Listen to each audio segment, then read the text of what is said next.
Welcome to GK GS with Manish sir.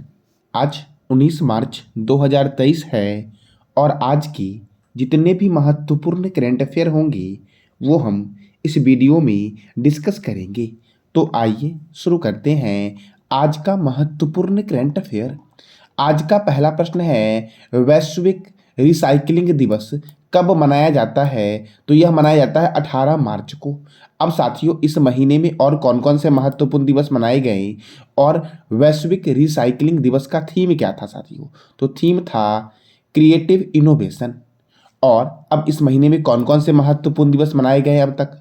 तो विश्व नागरिक सुरक्षा दिवस 1 मार्च, शून्य भेदभाव दिवस 1 मार्च, विश्व सी ग्रास दिवस 1 मार्च, विश्व वन्य जीव दिवस 3 मार्च, राष्ट्रीय सुरक्षा दिवस 4 मार्च, विश्व मोटापा दिवस कब मनाया गया? तो 4 मार्च को मनाया गया। और जन औषधि दिवस 7 मार्च को मनाया गया। साथियों, इस वीडियो का पीडीएफ टेलीग्राम पे मिलेगा और टेलीग्राम का लिंक वीडियो के डिस्क्रिप्शन बॉक्स में मिलेगा। साथियों, अंतर्राष्ट्रीय महिला दिवस कब मनाया गया? तो 8 मार्च को मनाया गया। नो स्मोकिंग डे 8 मार्च को मनाया गया। विश्व किडनी दिवस 10 मार्च को। अंतर्राष्ट्रीय गणित दिवस 14 मार्च को। साथियों, गणित के क्षेत्र में दिया जाने वाला सबसे बड़ा पुरस्कार कौन सा है? तो इसका जवाब देना है कमेंट बॉक्स में आपको।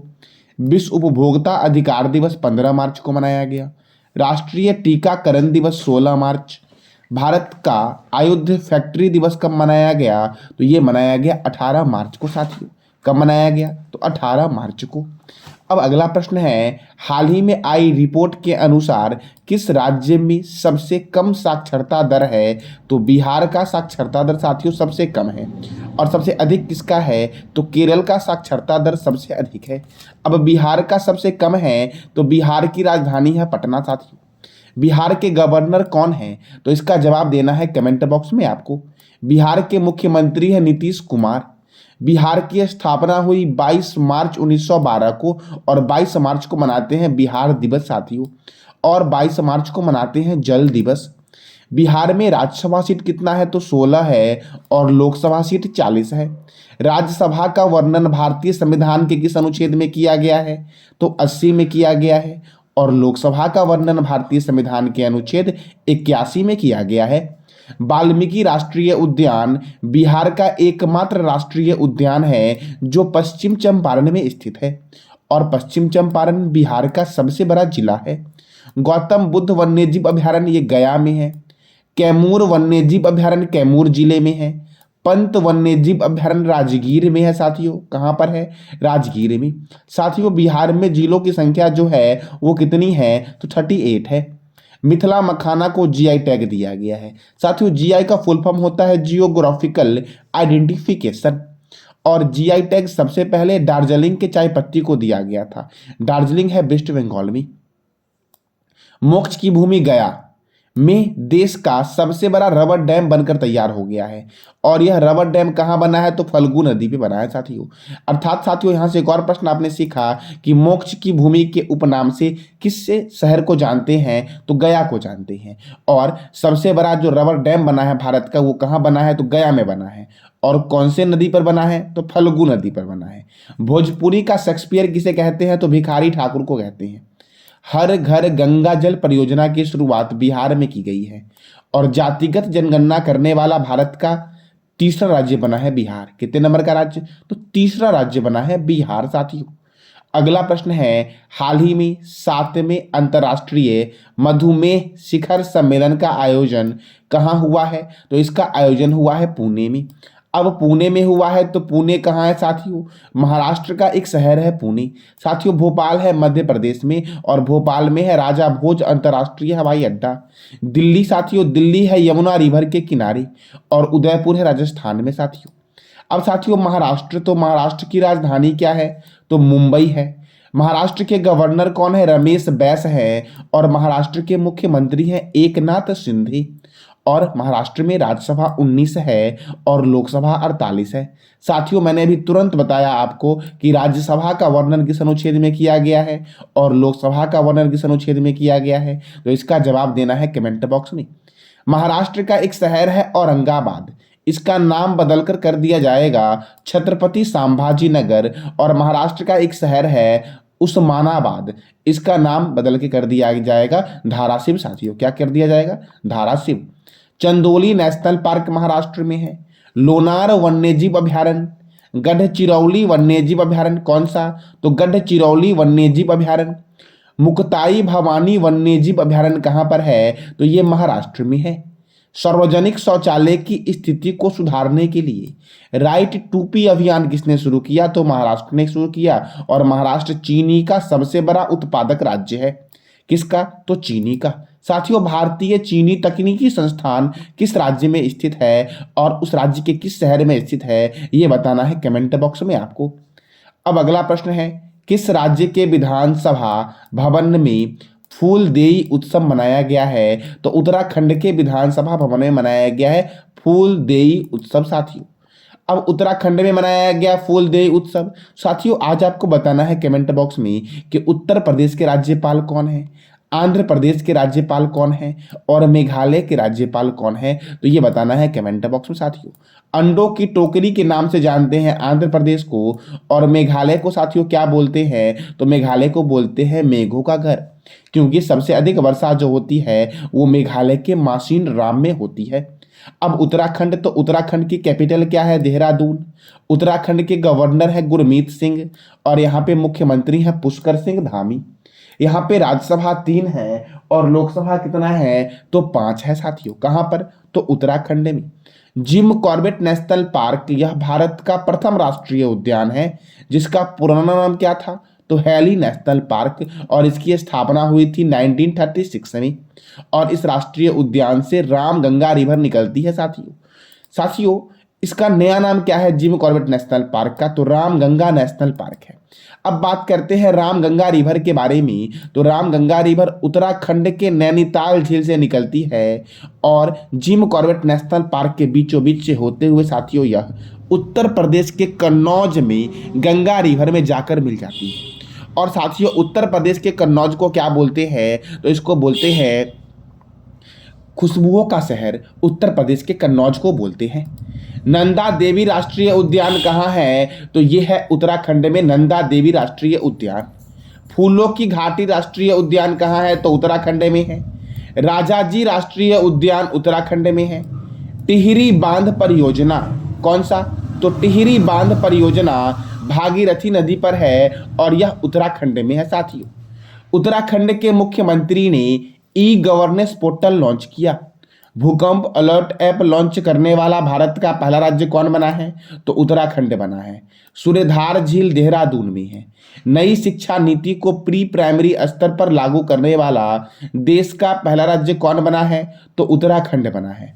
और पहली बार दुर्लभ मांसाहारी पौधे की प्रजाति कहाँ मिली है? तो उत्तराखंड में मिली है पहली बार दुर्लभ मांसाहारी पौधे की प्रजाति। लखपति दीदी मेले का शुभारंभ उत्तराखंड में हुआ। Best adventure tourism destination award Uttarakhand को दिया गया है। गणतंत्र दिवस 2023 की झांकी में प्रथम पुरस्कार इस राज्य ने जीता है। और भारत का पहला सरकारी मदर मिल्क बैंक उत्तराखंड में बनाया गया है। और भारत का पहला इलेक्ट्रिक तीर्थ यात्रा गलियारा ये भी उत्तराखंड में बनाया गया है साथियों। अब अगला प्रश्न है आपका, 2023 की दुनिया के महानतम स्थानों की टाइम सूची में भारत के कितने स्थल को शामिल किया गया है? तो भारत के 2 स्थल को शामिल किया गया है। वो है साथियों मयूरभंज, ओडिशा का मयूरभंज, और लद्दाख साथियों। लद्दाख में साथियों एशिया का सबसे बड़ा नेशनल पार्क स्थित है, हेमिस नेशनल पार्क। अब अगला प्रश्न है आपका, Bipin the man behind the uniform पुस्तक के लेखक कौन है? तो विश्वास रावत है Vipin the man behind the uniform के साथियों। अब इस महीने में और महत्वपूर्ण पुस्तक आए साथियों इस ईयर में और बैक वाले ईयर में, जैसे कि टॉम्ब ऑफ सैंड अर्थात रेत की समाधि गीतांजलि श्री के द्वारा लिखा गया है। ए नेशन टू प्रोटेक्ट प्रियम गांधी मोदी के द्वारा लिखा गया है। उड़ान एक मजदूर बच्चे की मिथिलेश तिवारी के द्वारा लिखा गया है। बिल पावर सोजेड मरीन के द्वारा लिखा गया है। From dependence to self reliance Bimal Jalan के द्वारा लिखा गया साथियों। The world of family history Simon Sehwag के द्वारा लिखा गया है। गोल्डन बॉय नीरज चोपड़ा नवजीत सिंह के द्वारा लिखा गया है। The Chipko movement, the people's history Shekhar Pathak के द्वारा लिखा गया है। City of joy and freedom at midnight Dominique Lapierre के द्वारा लिखा गया है। City of joy and freedom at midnight साथियों। अब अगला प्रश्न है आपका, हाल ही में किस देश के राष्ट्रपति के खिलाफ अंतर्राष्ट्रीय आपराधिक न्यायालय ने आपराधिक वारंट जारी किया है साथियों? तो रूस के राष्ट्रपति हैं व्लादिमीर पुतिन, उन्हीं के खिलाफ साथियों जारी किया गया है। क्यों? यूक्रेन और रूस वार के कारण साथियों यह आपराधिक वारंट जारी किया गया है अंतर्राष्ट्रीय आपराधिक न्यायालय के द्वारा। अब साथियों रूस के खिलाफ जारी किया गया है, तो रूस की राजधानी है मॉस्को। रूस के राष्ट्रपति कौन है? तो व्लादिमीर पुतिन। और यूक्रेन के राष्ट्रपति कौन है? तो व्लादिमीर जेलेंस्की है। अब रूस तो कृत्रिम उपग्रह को अंतरिक्ष में प्रक्षेपित करने वाला दुनिया का पहला देश रूस बना। अंतरिक्ष में जाने वाला प्रथम व्यक्ति था मेजर यूरी गॉगरिन, जो रूस का था। अंतरिक्ष में तैरने वाला प्रथम व्यक्ति था एलेक्सी लेनेवो, ये भी रूस का है। और अंतरिक्ष में जाने वाली प्रथम महिला कौन थी? तो वैलेंटीना तेरेस्कोवा, जो रूस की थी साथियों। रूस के राष्ट्रपति साथियों क्रेमलिन में रहते हैं। राष्ट्रीय चिन्ह है रूस का क्या? तो डबल हेडेड ईगल। क्षेत्रफल की दृष्टि से सबसे बड़ा देश है रसिया। सबसे लंबा नदी मुहाना है ओब नदी का मुहाना, जो रूस में स्थित है। सबसे बड़ी झील कौन सी है? तो कैस्पियन सागर झील है, जो रसिया में है। दुनिया का सबसे गहरा झील है बैकाल झील। रूस के संसद का नाम है ड्यूमा। और कैस्पियन सागर जो साथियों है आपका, ये रूस, कजाकिस्तान, तुर्कमेनिस्तान, अजरबैजान और ईरान में फैला हुआ है। कई बार साथियों पूछा गया है कि कैस्पियन सागर कौन से देश में फैला हुआ नहीं है या कौन से देश में स्थित नहीं है, तो आप टिक कर लोगे आप, क्योंकि यह रूस, कजाकिस्तान, तुर्कमेनिस्तान, अजरबैजान और ईरान में फैला हुआ है। और रूस में एक और झील है जिसका नाम है ओनेगा झील। कौन सा झील? तो ओनेगा झील जो साथियों आपका है ये रूस में है। अब अगला प्रश्न है आपका, हाल ही में किस देश ने मैकमोहन रेखा को अंतर्राष्ट्रीय रेखा के रूप में मान्यता दी है? तो अमेरिका ने साथियों मैकमोहन रेखा को अंतर्राष्ट्रीय रेखा के रूप में मान्यता दी है। साथियों मैकमोहन रेखा भारत और चीन के बीच है। आपको बताना है कमेंट बॉक्स में कि मैकमोहन रेखा का निर्धारण कब किया गया था। इसका जवाब देना है कमेंट बॉक्स में आपको साथियों।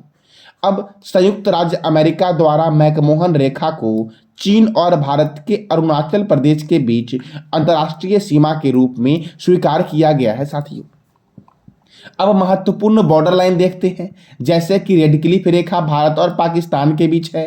हिंडनबर्ग रेखा जर्मनी और पोलैंड के बीच है। ऑर्डरनिस रेखा पोलैंड और जर्मनी के बीच है। सिग्रिड रेखा जर्मनी और फ्रांस के बीच है। सिग्रिड रेखा साथियों। मैकमोहन रेखा भारत और चीन के बीच है। 38वीं समांतर रेखा उत्तर कोरिया और दक्षिण कोरिया के बीच है। मैगिनोट रेखा जर्मनी और फ्रांस के बीच है। 49वीं समांतर रेखा अमेरिका और कनाडा के बीच है। मैन रहीम रेखा रूस और फिनलैंड के बीच है। डुरंड रेखा पाकिस्तान और अफगानिस्तान के बीच है। साथियों मेडिसिन रेखा ये कनाडा और अमेरिका के बीच है। तो ये थे साथियों आपके महत्वपूर्ण बॉर्डर लाइन जो आपके एग्जाम में कई बार पूछे गए हैं। और ये था हमारा आज का महत्वपूर्ण करंट अफेयर। मैंने कल आपसे 3 महत्वपूर्ण प्रश्न किया था, जिसमें पहला था आपका कि भारत के पहले मानव गगनयान का पहला ऑर्बिट मिशन कब लॉन्च किया जाएगा? तो ये मई 2023 में लॉन्च किया जाएगा। दूसरा प्रश्न था आपका कि 2027 तक के लिए किसे फीफा के अध्यक्ष के रूप में फिर से चुना गया है? तो गियानी इन्फेंटिनो को चुना गया है। और तीसरा प्रश्न था आपका कि हाल ही में किसे पुस्तक सूर्यवंशम के लिए 2022 का सरस्वती पुरस्कार के लिए चुना गया है? तो शिव शंकरी को चुना गया है। आज का आपका 3 प्रश्न महत्वपूर्ण वाला है, जिसका जवाब देना है आपको कमेंट बॉक्स में। पहला आपका है इंटरनेशनल पब्लिकेशन सेंट्रल बैंकिंग ने किसे गवर्नर ऑफ द ईयर 2023 से सम्मानित किया है?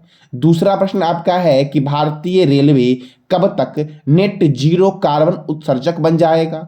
और तीसरा प्रश्न आपका है स्काई ट्रैक्स द्वारा जारी दुनिया के टॉप एयरपोर्ट की लिस्ट में कौन सा एयरपोर्ट प्रथम स्थान पर रहा है? तो इस तीनों प्रश्न का जवाब देना है आपको कमेंट बॉक्स में साथियों।